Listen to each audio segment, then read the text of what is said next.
It's Danny Flexen here for Seconds Out. I'd like to be joined by my good friend and unbeaten super lightweight, Harlem Eubank. Harlem, how you doing, mate? I'm great, thanks, mate. How you keeping? I'm very good. We It's, ain't it's caught up in a minute.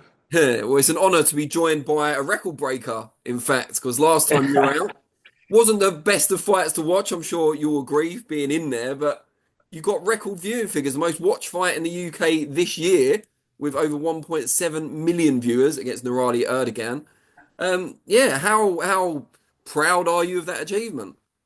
Yeah, it's great. It's great to be able to fight live on Channel 5 and um, and get that audience and kind of spearhead for them. And it's a great partnership. And yeah, I'm thriving with it. It's great to be out. Obviously, a lot of time out this year, which a very frustrating time in my career, but. Over a year out of the ring was just good to get back in there and line up a big 2025, which is in the very near distance now to be able to set up big fights and we're on the verge of doing that now.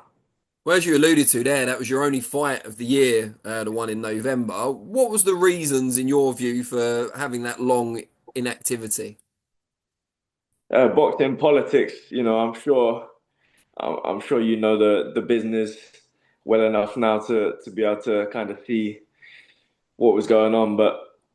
Yeah, just very frustrated with the politics of boxing, but you know, to be to be back with Wasserman and Channel 5 now, and the Sauerland brothers, we won't be experiencing that again, and we're ready to make big fights this year, so it's time to get active and make up for that, wasted time last year and set and build on that shakeout performance and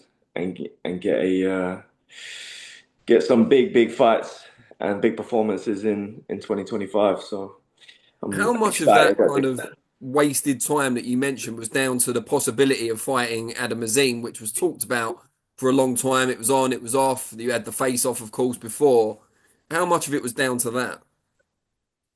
I mean, it was all down to trying to secure that fight, wasn't it? So, um, sometimes when you're chasing these type of fights, the the politics keeps you out of the ring for an unnecessary amount of time. So, it's now it's about making the fights that are there, that are ready, and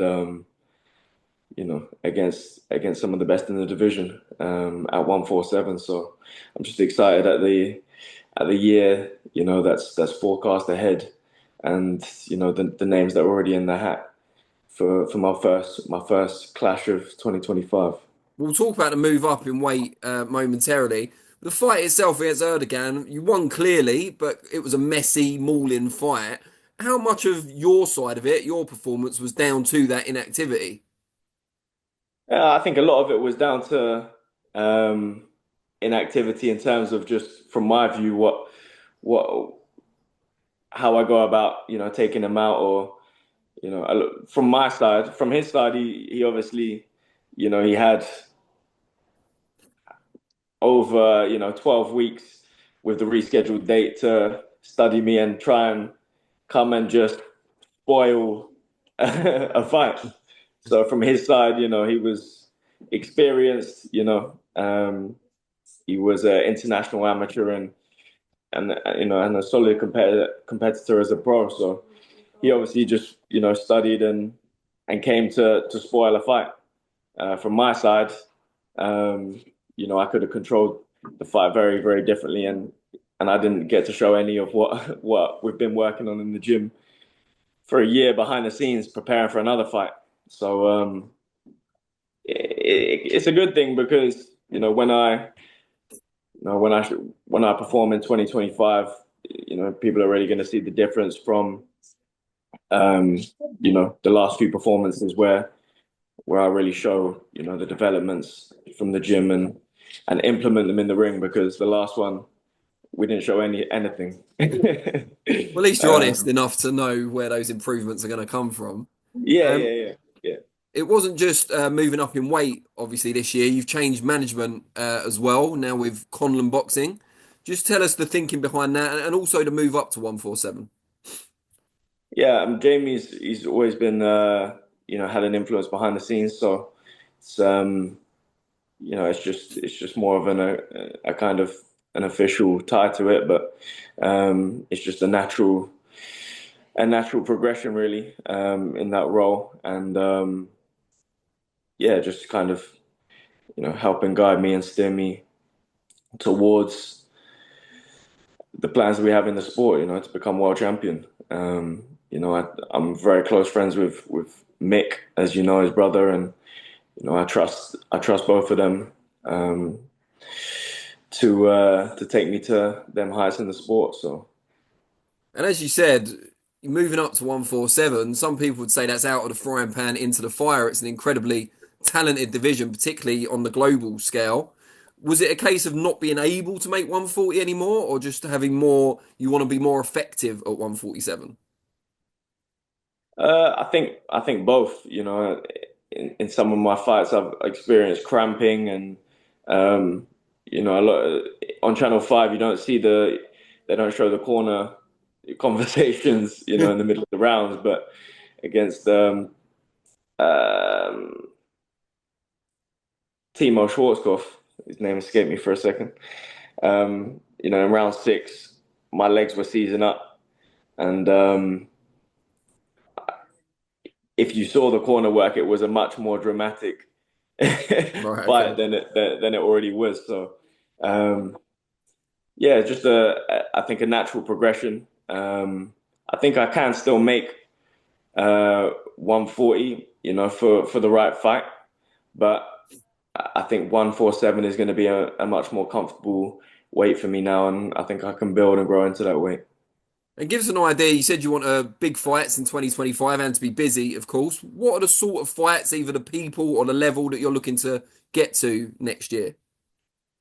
I want to set myself up for world title opportunity in 2025. So I believe I can achieve that. I want the fights, that place me in the rankings correctly against good opposition. Eliminator type fights, fights that put you in position for the for the best in the division.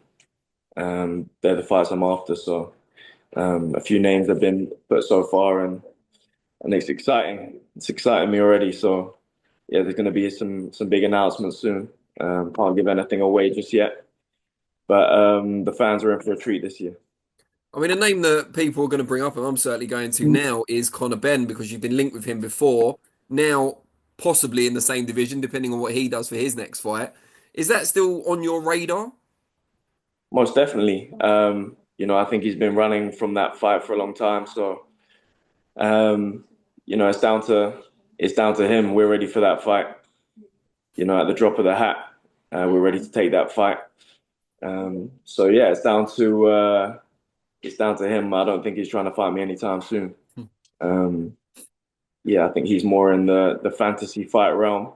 Um, but in terms of real boxing and competition in your weight class, you know, I'm a competitor at 147, and if he is, I don't believe he wants this fight. And you're obviously your cousin is in negotiations for a fight with Conor at the moment, up at 160. Is there ever any private conversations between the two of you? Go another direction, Chris. Leave Conor to me. No, no, no. I think Chris is in the position where he calls the shots. He can do what he wants. Sure. Um, and if they want the fight with him, then they have to sing to his tune, and he knows that. And that's what you're that's what you're seeing with the interviews for the Ring, the Ring magazine launch, with everyone, and the interviews between him and Eddie. Chris knows his position, and the power that he holds, and the audience that he draws, and the eyes that are on him. So he knows his value, and if they don't play it how he wants to play it, then the fight won't happen, and Conor will have to compete at 147. Um, if that's where he belongs. And you mentioned this week's events in Riyadh. We'll talk about it because it's only last night, of course. We won't go straight in with the main event though. Let's first talk about one of the other heavyweight fights on the bill, and that was Dave Allen against Johnny Fisher. Johnny got through. I think it was a split decision rather than a majority in the end, although it was much publicised. Johnny's dad, after the fight, said to Dave Allen, "You edged it," so they kind of conceded. Very controversial decision. What did you make of it? I think it's a shame for both of them because they stole Dave Allen's moment from him. Because I think he won that fight. As most people did. And they stole that moment from him. He's come back. He hasn't fought in how many years? Um, and he put on a great performance. I think he obviously prepared well, put his all into it, and came out on top. But Johnny Fisher as well, and obviously a more inexperienced fighter, testing himself, against a veteran in Allen, and he put on a great performance. He got hurt, and he battled through. He showed his toughness, his willingness to be in there and fight and try and win. And I think they both deserve a lot of credit. Um, but the judges kind of tainted that. They took that away from Johnny as well, by giving the wrong decision, in my opinion. But I think, yeah, it could set up a great rematch. I think Dave Allen deserves another big opportunity on a Riyadh show, and yeah, why not run it back in a rematch and yeah, you got to give credit to both of them, but I just think the judges tainted, um, almost stole that credit that Johnny deserved for battling through how he did as well. Now, the main event was a unanimous decision, 116, 112 on all the cards. They didn't arrive at those totals in exactly the same way, but did have the same final totals. Looking across social media, it seemed to be widely supported. A gap of either, 2 rounds or 4 rounds, 115, 113, 116, 112. Everyone seemed to be on board. Tyson Fury in the post-fight press conference insists he was robbed. Frank Warren backs that up, as I suppose you would expect his promoter too. Few other people in that camp. What do you make of that reaction? It was a very close fight. I can't, neither man could say they were robbed in that type of fight. But I think Usyk, Fury won a lot of the early rounds. There was a lot of even, very close rounds that you could have given either way. But I think Usyk, landed the cleaner shots throughout the fight and finished the fight, a little bit stronger, and a little bit more dominant. I think so. I think it was. I think he was the clear winner in a close fight. As a fighter, is there a need to feel like something else has gone against you rather than just the better man on the night? Because for Fury, he needs to build himself back up and still be in big fights. Do you think it's a psychological thing? He can't allow himself to feel there's someone better than him out there? Maybe, I think he'll know. Obviously, it was a hard fight. I think he'll until he watches it back. I think sometimes the adrenaline can take over a little bit because you've just been in a fight. So sometimes he might say stuff after that he'll watch the fight back and maybe not agree with himself.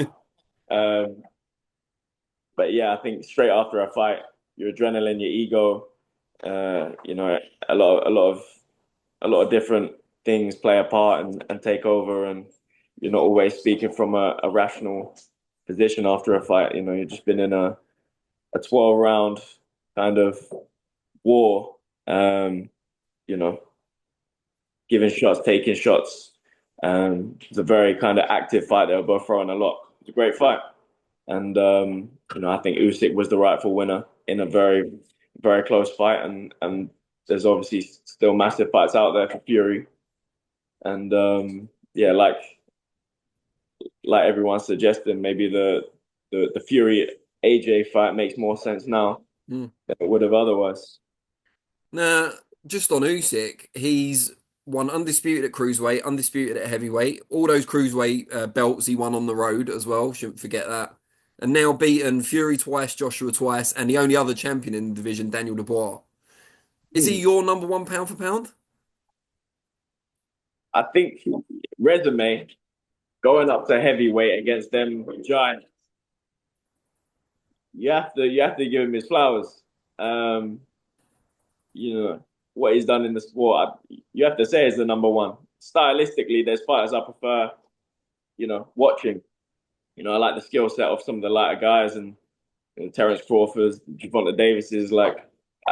But in terms of achievements, I think what Usyk's done is you can't question that he's the number one pound for pound in the sport. And just before I let you go and wish you a Merry Christmas, where would you like to be by the end of next year? The end, like this time next year, in 2025, what would you like to have done over the course of the year? And what position would you like to be in? I feel like this is the year where I really make up for lost time. I think each fight's going to be a big acceleration, and I want to go through the levels this year. I want to be in position for a world title by the end of the year, and I need three or four fights that will take me there, and they're going to be big fights. I'm just excited to wait on these announcements for the first Looking one of to the year. looking to break the record again Hey, in terms of viewership? it'd be nice. It'd be nice. I'm gonna keep doing what we're doing. More exciting performances this year. Yeah, With more activity, and yeah, we're gonna produce some big nights, some big numbers, and big performances to go with it. great stuff, mate. Really appreciate it. Glad we had the time to catch up. Have a Nice wonderful one. Christmas and enjoy your new Likewise, year. man. Enjoy with the fam. Thank you, mate, and you. And look And forward to yeah, seeing you back in action early as possible in 2025. thank you, mate. Cheers, Appreciate mate. it. Take care. All right, take care. Bye. Bye.